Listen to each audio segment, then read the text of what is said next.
You're watching local coverage you can count on. This is WANE 15 News, first at 5.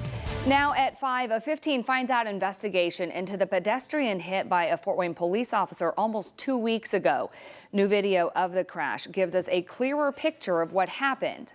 Today is also primary election day. We'll have team coverage as the polls close here in less than an hour. But first, a camera mounted outside a government building captured the crash as a Fort Wayne police officer in a pickup truck hit and kills a pedestrian in downtown Fort Wayne just in April. 15 finds out filed a Freedom of Information Act request for the video of that camera to get a clearer picture of exactly what happened.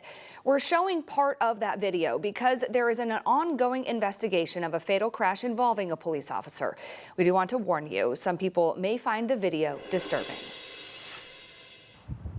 Just before 7:30 p.m. on April 19th, Fort Wayne attorney Henry Nijetski was in a crosswalk downtown when he was hit by an on-duty Fort Wayne police officer in an unmarked vehicle. He died days later. The coroner says Nijetski died from multiple blunt force injuries from the crash and ruled his death an accident. A security camera mounted outside the Rousseau Center shows the crash unfold. The video given to 15 finds out was sped up, and WANE 15 slowed it down to show the events in real time. When Nijetski is first seen walking on the sidewalk in the lower right-hand corner of the video, the traffic light is still red. At 7:25:36, the light turns green and cars start to go. 7 seconds later, the crosswalk signal starts the countdown of how much time is left to cross. That countdown starts at 19 seconds. Nijetski enters the crosswalk when the signal countdown would be on 16 seconds left. You can see other cars yield to him crossing and other cars drive in front of him as he's walking in the crosswalk. Then at 7:25:59, with 4 seconds left on the signal countdown, Nijetski is about to be hit. At the time of the crash, officers at the scene were unsure who had the right-of-way. 15 finds out looked up Indiana's law for right-of-way when the crosswalk signal has a countdown. It says in part, quote, "A pedestrian may cross if the pedestrian is able to proceed to the sidewalk or safety island by the time the steady don't walk signal is shown, and a person who drives a vehicle shall yield the right-of-way to the pedestrian." It's not clear how fast Sergeant Joshua Hardup was driving when the crash happened, but police described it as a slow, low-speed impact collision. Sergeant Hardup was on duty in an unmarked police truck, just starting his shift with the Vice and Narcotics Division. He returned to work the next day, police say, because there was no indication of any policy violation. And you can read the full Indiana code for pedestrians crossing the street right now on WANE.com. 15 finds out did talk to Nijetski's wife today, and she referred us to her attorneys. They gave us this statement on her behalf. Quote, "The family appreciates your continued thoughts, prayers, and support during this very difficult time." We also reached back out to police with several questions, and in an email response today, the department spokesperson said the incident is still under investigation and Sergeant Hardup is still driving a city-owned vehicle. Now, your first weather from the live Doppler 15 Fury Weather Center. We've been experiencing a similar chill today as compared to yesterday, with temperatures topping out in the 40s. 46 is our current temperature. We have a chance, a slight one, of seeing a few additional raindrops as the evening wears on. Here's a look at our current temperatures. 45 in Fort Wayne, 43 in Auburn and Columbia City, 44 in Van Wert, and 47 in Marion. Factor in the winds, which remain gusty here this evening, and it's feeling like 39 in Fort Wayne, 36 in Auburn, and 35 in Angola. On our live Doppler 15 Fury storm tracker screen, a lot of rain noticed off to our east. Not much overhead, but like I said, there's a slight chance we get a few raindrops, basically some sprinkles, between now and early tomorrow morning. Our temperatures headed down, of course, as we look ahead toward early morning. We'll be down in the upper 30s as the day begins. Coming up in the 10-day forecast, we're warming up soon. I'll let you know when that happens and when our stretch of 70s begins. Stay tuned. Nicholas, thanks. WANE 15 is your local election headquarters. We have a full team of reporters to bring you the best local content in the area. Today is primary election day. Jada Jones is with the Allen County Democrats at the Grand WANE Center. Rex Smith blocks the way downtown at the Allen County Republican Party headquarters.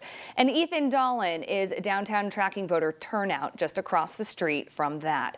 We start our team coverage tonight with WANE 15's Ethan Dolan, again tracking that voter turnout at the Rousseau Center. Polls opened this morning at 6. Traditionally, municipal primary turnout is low. Ethan, does that seem to be true once again?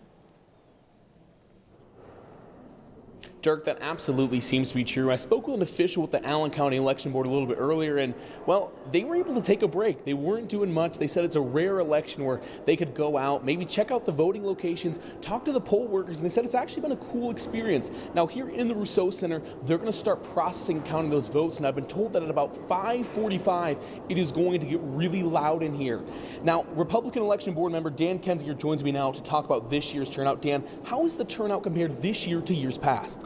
Well, this year, the best comparison is going to be 2019, the last municipal election. That was 14% turnout. We are hoping to be able to match that this year. What we can see is early voting is roughly on par with what we had in 2019. We had 5,600 4 years ago, and we had 5,616 this year.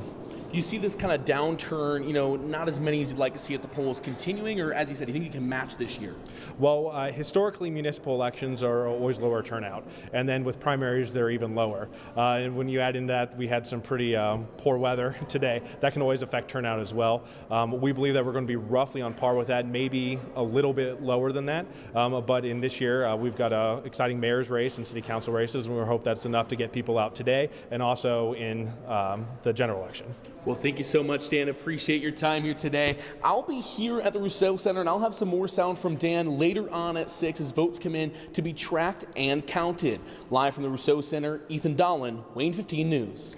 Thank you, Ethan. So one of the biggest races tonight, the Fort Wayne mayor's race. 3 Republican candidates looking to be the November challenger of whoever wins today's Democratic primary.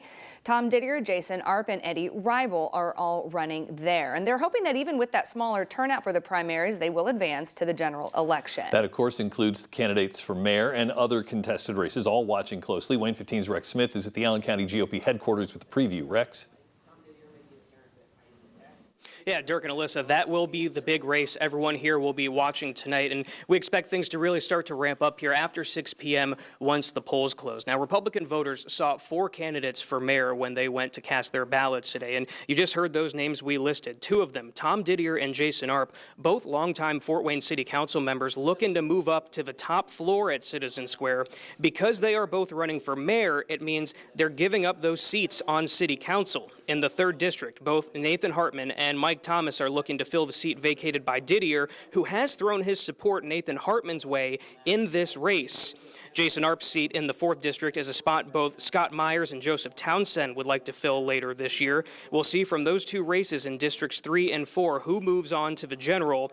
Fort Wayne Council at large, all 3 candidates running on the Republican side will move to November's election. They are Tom Freistroffer, Marty Bender, and Luke Fries. Lana Kiesling also running unopposed on the Republican side to continue on as Fort Wayne City Clerk. She will have a challenger come November. Coming up on WANE 15's News at 6, we talk to the chairman of the Allen County Republican Party, Steve Shine, and have him set the tables for us on how he expects this evening to go. Live at the Allen County GOP, Rex Smith, WANE 15 News. Rex, thanks. Point of clarity there. You saw 4 pictures earlier of the Republican candidates. Jesse Kramer has withdrawn his nomination, but before he could be removed from the ballot. Moving on to the Democrats. Incumbent Fort Wayne Mayor Tom Henry has a rare primary challenger, Jorge Fernandez. The Allen County Democratic Party will be watching the election results at the Grand Wayne Center tonight. WANE 15's Jada Burton is at the Grand Wayne Center ahead of that watch party. She joins us now at the latest. Jada.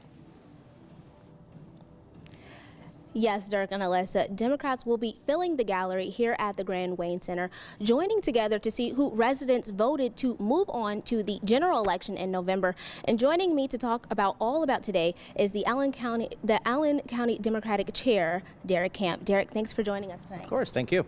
Okay, Derek, so we know that the voter turnout was a little slower this time around. How has that made you feel going into today? I would actually disagree. Our early and absentee voting numbers on the Democratic side are a big increase over the last 2 municipal elections, and they are on pace with the 2022 midterms. So Democratic enthusiasm and energy has been up, and as of this afternoon, we are making up a bigger proportion of the voters compared to 4 years ago. And we know that there's a primary challenger for mayor today. So talk to me about having a primary challenger that's not often. So how does that make you feel for a department? I think as far as primaries and primary challengers, what they do is they can help engage a Democratic Party and get them more energized and start working out some of the kinks that every candidate, regardless of party, has at the beginning. Dirk, thank you so much for joining us tonight. You guys want to make sure you're sticking with us because we will be having the election results coming in on air and online. Live here at the Grand Wayne Center, Jada Jones, WANE 15 News. Jada, thanks. We're also following other races in the Summit City. 3 of these 4 Democratic candidates, Michelle Chambers, Stephanie Crandall, Audrey Davis, Sean Johnson, will move forward to the November election for Fort Wayne City Council at large. The 3 Republican City Council at large candidates are running unopposed. Staying with City Council, now talking about the 4th District. This is the seat left open that Jason Arp has left to run for mayor. As we mentioned on the Republican side of the ballot, Scott Myers and Joseph Townsend facing off there. The winner of that race will run against either Democrat Bob Baer or Patty Hayes. We're also following other mayoral races outside the Summit City, specifically in Angola. 2 Republicans are running there. No Democrat is currently on the ballot. And in Auburn, 2 Republicans running to become the next mayor there as well. Polls will be closing in just under 50 minutes. WANE 15 will bring you results as they start to come in. You can watch for those on WANE.com, as well as scrolling across your screen all night long. And coming up on First at 5, a political expert joins our newscast to break down the primary election. That in about 7 minutes. But first, the Fort Wayne Philharmonic will soon have a new home. That when your number 1 news at 5 continues. Local coverage you can count on continues with Alyssa Ivinson and Dirk Rowley. You're watching WANE 15 News, First at 5. The Fort Wayne Philharmonic announces a new home for its 23-24 season. Performances will soon be at the Hour Performance Hall inside the Reinhardt Music Center at Purdue University, Fort Wayne. Philharmonic says the expanded partnership will help it avoid price increases while maintaining high-quality performances. The Embassy Theater has held the majority of Philharmonic concerts. The Philharmonic says it will also use other venues for concerts like Electric Works and the Auburn Cord Duesenberg Automobile Museum. Warmer air coming soon. I'll let you know when it gets here and how long it lasts in your forecast coming up. Welcome back. And on this primary election day, we want to take a deeper look at some of tonight's big races. Joining us is Purdue Fort Wayne political science professor Mike Wolf. We want to specifically talk here at 5 about the Democratic races. What are you watching among Democrats tonight? Well, what's interesting is they certainly recruited a lot of candidates for all these offices. The at-large in particular, we've got different narratives going on in that race and different candidates hitting different slots. So I think it's very, complimentary to them that they were able to recruit candidates to run in these open seats and at-large. In the mayoral race, we have an incumbent Democratic mayor. What does it say to you to have a challenger in the primary? Well, you never want to as an incumbent but I think as the Democratic chair was saying earlier, it does kind of sharpen the knife a little bit. It makes you hone your message a little bit and get organized a little bit sooner. So there's some upsides to the downsides, and we'll see, how that plays out as things happen tonight. Certainly, Jorge Fernandez, a serious candidate, but has not had the finances maybe that it would take to run in an election. What threshold do you think Mayor Henry needs to clear to show he's viable in the fall? Yeah, and I think this is going to be very subjective because they're going to say, with the open seat races for the at-large and all these other kind of things, that some of the mobilization, they have more candidates with experience. I mean, the Democrats have experienced candidates out there knowing how to knock on doors and target voters. So the turnout tonight will likely, they'll be able to read that subjectively and kind of make the call. But, the divisions are not just about what's been going on. There's other things like the George Floyd and the policing and the protests that happened here a few years ago. I think there's divisions that are hanging over within the Democratic Party from that, too. You touched on it quickly, but 4 Democratic at-large candidates for just 3 spots. A contested race, is that a good sign for the party? Well, they're recruiting candidates people want to run. And in an area where, at the national level offices, they have a hard time winning recently, I think it's good to show that you can get people energized. And again, people with experience, and even not now they're ready for experience last time. If we look at Miller's race last seems like a year ago. A year ago, yeah. It's, that shows somebody would run again and gotten experience and able to mobilize voters, know how to get the vote out, and you build your infrastructure as a party, too. So I think it is probably good for the party, actually. All right, thank you, sir. Purdue Fort Wayne political science professor Mike Wolf will be offering more insight on the Republican side tonight at 6, and look ahead to the fall matchups tonight on Nightcast. In Ohio elections today, voters deciding on 2 referendums that'll change the laws involving alcohol in Van Wert's 2nd precinct, specifically to benefit local restaurants. First, voters deciding if beer will be allowed to be sold on Sundays, as well as if wine can be sold on Sundays.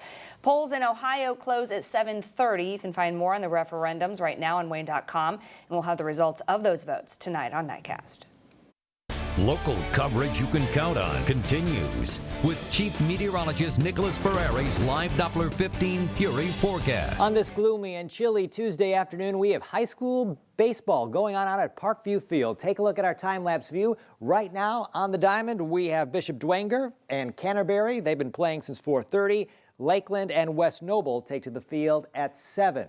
There's only a slight chance we see a sprinkler or 2 out there. Most of the rain is off to the east, but the system that's been hanging around the past couple days, it's still hanging around. We're not out of its influence just yet, but tomorrow that influence will start to lessen as it moves away from us. So within 24 hours, we're going to have that sunshine shining strongly again. Right now, though, we're socked in with the clouds. The slight chance of a sprinkle will extend until about 7 tomorrow morning. We'll be dry after that. Tonight is the kickoff for Trek and Tread the Trails. The first event out there at Solomon Farm Park. They'll get their action going at 6 o'clock and just enjoy that time and then celebrate at the park afterward. 45 at 5, 45 at 6, 44 at 7, and 43 at 8. Right now, we have a temperature in the mid-40s, feeling like the upper 30s, though, because it is windy. It will stay windy throughout the evening. Could get some occasional gusts up to around 30 miles per hour. Right now, we're seeing that around Defiance. Also, some strong gusts near Bryan as well. It's feeling like the upper 30s to mid-40s. The upper 30s, where the winds are the strongest. Here's a look at Futurecast as this night goes on. Yes, a sprinkle here or there, but mainly dry. Temperatures falling out of the 40s into the 30s. We'll wake up to readings that are in the upper 30s. The winds breezy all night long, so no frost will develop. During the day tomorrow, cloudy to start, but the clouds decrease during the afternoon. High temperatures rising into the mid-50s. That's a nice improvement over the 40s of recent days. Then the clouds increase into Thursday morning, but we'll still see some sun on Thursday. Now, Thursday morning, we're in the upper 30s, and our winds are much lighter, so some patchy frost will be possible then. You'll need to protect your plants tomorrow night. Thursday afternoon, we're back to the 60s around here. Take a look at your exclusive 10-day forecast. You'll see the return of the 70s. That's going to happen over the weekend. Saturday 70, Sunday 72, Monday 75, Tuesday 77, Wednesday 75, Thursday 73, Friday 74. Biking to work tomorrow, well, it's gloomy in the morning, sunshine in the afternoon. Winds are stronger in the morning than they will be in the afternoon, though it will still be breezy. We'll go from top gusts in the morning around 30 miles per hour to 20 miles per hour in the afternoon. Look at those temperatures rising nicely. We'll be in the mid-50s. That'll feel good, but the 60s and 70s that start Thursday and beyond will be even better. Yeah, that will feel even better. At least they're going in the right direction. Yeah. Thank you, Nicholas. Somewhere there's a radio station that does 50s, 60s, and 70s. You're right. So it's our weather forecast. See you at 6.